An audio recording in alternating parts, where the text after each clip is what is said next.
संगवारी हो, राम राम, जय जोहार, जय छत्तीसगढ़। मेरा नाम शेखर है। मैं नॉलेज हब कोचिंग संचालित करता हूँ रायगढ़ छत्तीसगढ़ में, आपके अपन प्रदेश छत्तीसगढ़ में। संगवारी हो, आज 28 दिसंबर है। आज के समाचार आप मन के सम्मुख लेकर के हाजिर हुए हो। समाचार जो है वैसे तो 6-7 ही है, लेकिन जितना हो सके मैं कोशिश करता हूँ कि जो जरूरी हो आप मन ला निकाल करके बता दूं। और कई ठी समाचार रिपीट घलो होत रथे, ओला कोशिश करता हूँ कि कम से कम लो, एक बार ज्यादा समाचार नहीं हो पाए, लेकिन आपन के जो जरूरी है सारा समाचार एक मौजूद है। तो हिंदी में आता हूँ और शुरू करता हूँ। पहला समाचार, शहीद पार्क।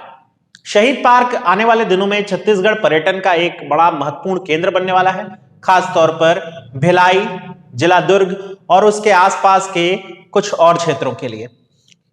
ये एक ऐसी जगह होगी जो छत्तीसगढ़ के शहीदों को याद तो रखेगी रखेगी, साथ ही साथ यहां शहीद आजम भगत सिंह की प्रतिमा भी स्थापित की जा रही है। ऐसा माना जा रहा है कि यह प्रतिमा भारत में सबसे ऊंची प्रतिमा होगी भगत सिंह जी की। आदमकद प्रतिमा है, यानी स्टैंडिंग पोजीशन में दिखाया गया है भगत सिंह जी को। और अगर इस प्रतिमा की ऊंचाई की बात करें, 25 फीट ऊंची ये प्रतिमा बनाई जा रही है। अब बात करते हैं ये बनेगा कहां। ये भिलाई के सेक्टर 5 में बन रहा है। 6 करोड़ की लागत से एक पूरा उद्यान तैयार किया जा रहा है। इस उद्यान का नाम शहीद पार्क रखने के पीछे एक कारण तो शहीद भगत सिंह है, और दूसरा बड़ा कारण है वॉल ऑफ ऑनर। यहां एक ऐसी दीवार तैयार की जा रही है जिस पर छत्तीसगढ़ के उन सभी सपूतों, उन सभी वीरों को सुशोभित किया जाएगा, उनका नाम लिखा जाएगा जो कि छत्तीसगढ़ के मार्टियर हैं, शहीद हैं और अपने देश के लिए उन्होंने कुर्बानी दी है। उनके नाम वहां मौजूद होंगे।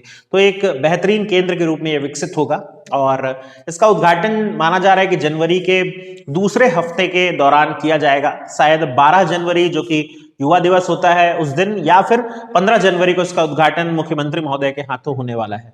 तो अब देखते हैं, जब उद्घाटन होगा तो एक बार दोबारा से इस पर चर्चा करने का प्रयास करेंगे।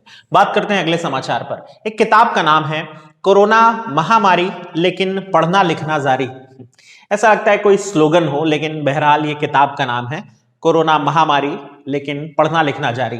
छत्तीसगढ़ राज्य सरकार ने बहुत सारी पहल की और ऑनलाइन पढ़ाई को एक माध्यम बनाया जिससे लोगों तक जो है, वो जो छात्र हैं उन तक पढ़ाई बिना बाधित हुए पहुंचते रहे। इसमें तरह तरह के नित नए प्रयोग किए गए। कहीं एलेक्सा के माध्यम से पढ़ाई हो रही, कहीं बुल्टू के गोठ नाम का एक कार्यक्रम चलाया गया, कहीं लाउड स्पीकर से पढ़ाई हो रही थी। इन सभी प्रयोगों का समावेशन करके ये किताब तैयार की गई डॉक्टर आलोक शुक्ला के द्वारा। डॉक्टर आलोक शुक्ला छत्तीसगढ़ शिक्षा विभाग के सचिव हैं, उनके द्वारा यह किताब लिखी गई है।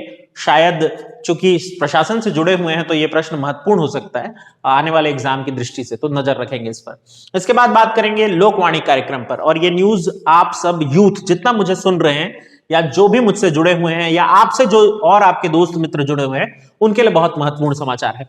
लोकवाणी, आपको पता ही है कि मुख्यमंत्री आपसे संवाद स्थापित करते हैं रेडियो के माध्यम से।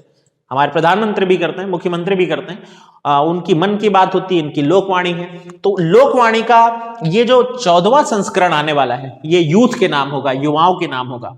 और इसमें युवा अपने क्वेश्चन रिकॉर्ड करा सकते हैं जो वो मुख्यमंत्री से पूछना चाहते हैं। चयनित प्रश्नों का उत्तर मुख्यमंत्री देंगे, ये तो प्रक्रिया ही हमेशा से। आप कठिन सवाल पूछ दो तो शायद बचने की कोशिश करते हैं हमारे बड़े जितने पदों पर बैठे आसीन लोग हैं, लेकिन आप चाहें तो अपना क्वेश्चन रिकॉर्ड करा सकते हैं। और मेरा माने एकदम सही समय है, आप बिल्कुल कॉल करके भर दीजिए कि कब आएगी भर्ती पुलिस विभाग की, कब आएगी भर्ती पटवारी की, कब आएगी भर्ती छात्रावास अधीक्षक की। इतने दिनों से जो पेंडिंग भर्ती है उनका क्या कर रही है सरकार। क्या आने वाले भविष्य में, 1 साल तो हम ऑलरेडी बर्बाद कर चुके हैं कोरोना के चक्कर में, क्या 2021 में भी हमें वित्तीय, चूंकि वित्त हमारे पास है नहीं, तो हम क्या भर्ती का रास्ता ही देखते रहें या कौन सा रोजगार करें। आप ये क्वेश्चन रिकॉर्ड करा सकते हैं। इसके लिए नंबर मैं यहां पर बता दे रहा हूं, 0771, उसके बाद 2430501। आप देख भी लीजिएगा आराम से, और उसी में 502 वाला भी है। आप इन दोनों नंबरों का प्रयोग करके खूब कॉल करिए और अपना कॉल रिकॉर्ड करा सकते हैं 29 दिसंबर, 30 दिसंबर को, और 3 से 4 जनवरी लिखा गया है, माफी चाहूंगा, दिसंबर है ये, 3 से 4 बजे के दौरान आप कॉल करके अपना सवाल रिकॉर्ड करा सकते हैं। और मैं चाहता हूं कि आप रिकॉर्ड कराएं और पूछिए सवाल। और देखते हैं कि क्या जवाब आपको मुख्यमंत्री जी की तरफ से मिलता है। इसका प्रसारण 10 जनवरी को होगा, इसलिए 29 और 30 दिसंबर को कॉल रिकॉर्ड लिए जा रहे हैं और फिर उसका उत्तर मुख्यमंत्री तैयार करके आपको बताएंगे 10 जनवरी को। तो मौका है, उपयोग करिएगा। बात करते हैं अगली न्यूज पर। सौरभ गुप्ता और वैभव सेंगर, मुझे इन दो बेहतरीन कलाकारों का नाम पता चला अभी हाल फिलहाल में।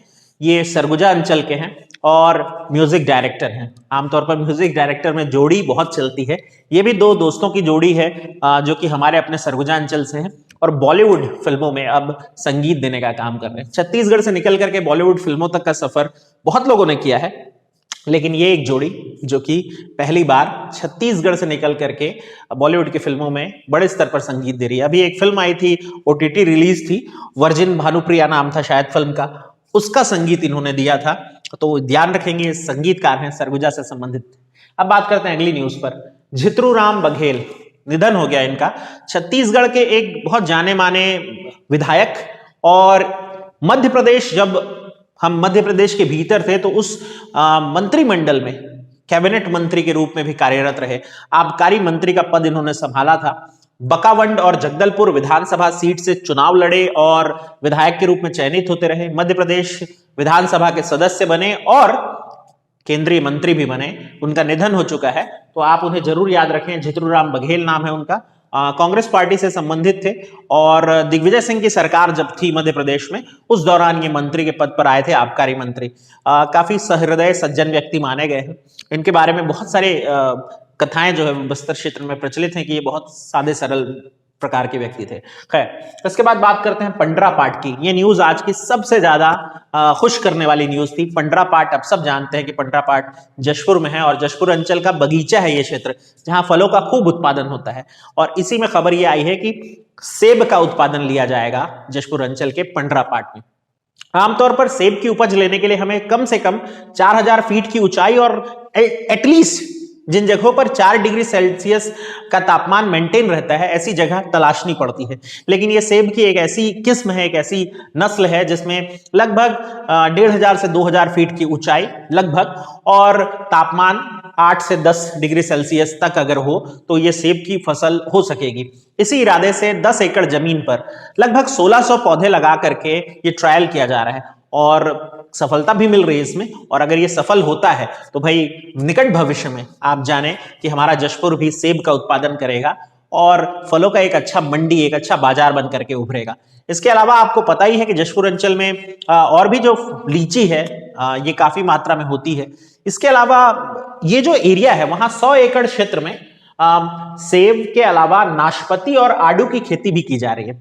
अब मैं आपको एक रोचक फैक्ट बताता हूं, शायद आपको पता हो, शायद ना पता हो। ना पता हो तो आप बताइएगा कमेंट बॉक्स में कि आपको मेरे जरिए ये पता लगा। मुझे खुशी होगी जान करके कि मैं आपके किसी काम आ रहा हूं। तो नाशपाती और आड़ू, क्या आपको पता है ये दोनों चीन से आई हुई फसल है? और क्या आप जानते हैं इस फसल को कब लाया गया? ये फसल भारत पहुंची लगभग 2री शताब्दी के आसपास, जब भारत के एक बहुत प्रसिद्ध शासक कनिष्क जिनका नाम था, उन्होंने चीन पर आक्रमण किया। और शायद ये पहली बार था जब भारत के किसी राजा ने न सिर्फ चीन पर आक्रमण करके चीन के 5 प्रांत जीते भी, बल्कि उनके 2 राजकुमार हम उठा करके ले आए। और उन्हीं राजकुमारों से हमने क्या करवाया? हमने खेती करवाई और हमें मिलाई 2 बेहतरीन फल, नाशपाती और आड़ू। ये चीन की देन है और उन 2 राजकुमार जिनको हम उठा करके ले आए थे ना, उनके द्वारा लगाई गई। याद रखिएगा, ऐसे छोटे छोटे किस्से आपको मेरे पास मिलते रहेंगे। वैसे आपको बता दूं मेरी ऑनलाइन क्लासेस भी चल रही हैं जिसमें मैं भारत का इतिहास और भारत का भूगोल अभी कवर करा रहा हूं। जिनको जुड़ना है आप जुड़ सकते हैं और उसके लिए संपर्क कर सकते हैं मेरे नंबर पर। मेरा नंबर आप सब जानते ही, और नहीं जानते तो नीचे डिस्क्रिप्शन पर आपको मेरा नंबर दिख जाएगा। इसके बाद बात करते हैं लाल रामपुकार सिंह जी की। लाल रामपुकार सिंह जी का निधन हो गया। ये छत्तीसगढ़ आकाशवाणी में उद्घोषक, अनाउंसर के रूप में काम करते थे और रिटायर्ड हो चुके थे, लेकिन काफी ऊंचा कद रहा इनका, काफी लंबा इनका कार्यकाल रहा और सम्मानित व्यक्ति थे। तो इनका निधन हुआ है, आप जरूर याद रखें, लाल रामपुकार सिंह। अब बात करते हैं पंडित सुंदरलाल शर्मा जी की। आज इनकी पुण्यतिथि भी है। अभी हाल फिलहाल में 21 दिसंबर को मैंने इनके जन्म दिवस के अवसर पर इनके जीवनी से जुड़े हुए बहुत सारे फैक्ट आपको बताए थे, बहुत सारे ऐसे कथन इनके बारे में बताए जो कि एग्जाम की दृष्टि से बहुत जरूरी थे। अगर आपने 21 दिसंबर का मेरा वीडियो नहीं देखा है तो आप जाकर के उसे वापस देखिए। आपको सुंदरलाल शर्मा जी के बारे में बहुत सारे फैक्ट मैं बताया हूं जो आपके एग्जाम के लिए बहुत जरूरी होंगे। अब बात करते हैं किरंदुल बचेली क्षेत्र। यहाँ एक दुर्लभ सांप की प्रजाति देखी गई। वैसे तो पहले भी देखी गई थी, अभी फिर से देखी गई है। 2011 में इसे इससे पहली बार देखा गया था और अभी फिर से ये सांप नजर आया। ये जो सांप है इसे काला जीन सुंदरी नाग कहते हैं, यानी सरल भाषा में तक्षक नाग। ये नाग देखा गया और इसे रेस्क्यू करके सुरक्षित वापस जंगल में छोड़ा गया है। तो ये खबर बनी और इतनी खबर आज मैं निकाल पाया। कोशिश करते हैं कल और ज्यादा खबरें हों और ज्यादा विस्तार के साथ हम चीजों को जान सकें। हाँ, वो जो मेरी सीरीज है जिसमें मैं छत्तीसगढ़ का एक फ्लैशबैक आपको दिखाने वाला हूं। हाँ, बहुत सारे लोग उसमें इंटरेस्ट दिखाए हैं, अभी भी बहुत सारे लोग हैं जिनको कोई फर्क नहीं पड़ता। तो जो अभी भी इंटरेस्टेड है प्लीज मुझे कमेंट बॉक्स पर बताइए कि क्या आप सच में फ्लैशबैक सीरीज चाहते हैं या नहीं चाहते। अगर चाहते हैं तो मैं आपके लिए मेहनत करूंगा और मुझे इसमें आपके सपोर्ट की जरूरत तो होगी ही होगी, क्योंकि आप सब जानते हैं कि भाई हम अपने संस्थान मार्च से बंद करके बैठे हैं। लोग बहुत कोचिंग्स को गाली देते हैं कि हम लोगों का कैरियर बिगाड़ देते हैं, हम लोगों को जानबूझ करके अपनी कोचिंग की तरफ आकर्षित करते हैं, खींचने का प्रयास करते हैं, झूठा प्रचार करते हैं। लेकिन ऐसा कुछ भी नहीं है। हम भी अपना परिवार चलाने के लिए सारा प्रयास कर रहे हैं और हमारी भी फैमिली होती है भाई, है ना। तो उसके सर्वाइवल के लिए, हमारे सर्वाइवल के लिए हमें काम करते रहना पड़ता है। तो अगर आप चाहते हैं कि हम आपके साथ जुड़े रह करके आपके हित में काम करते रहें तो आपके सपोर्ट की जरूरत होगी। तो वो जताइए ताकि हम आपके लिए काम करते रह सके। मुलाकात करते हैं अगले वीडियो में। तब तक ध्यान रखना है अपना और अपनों का।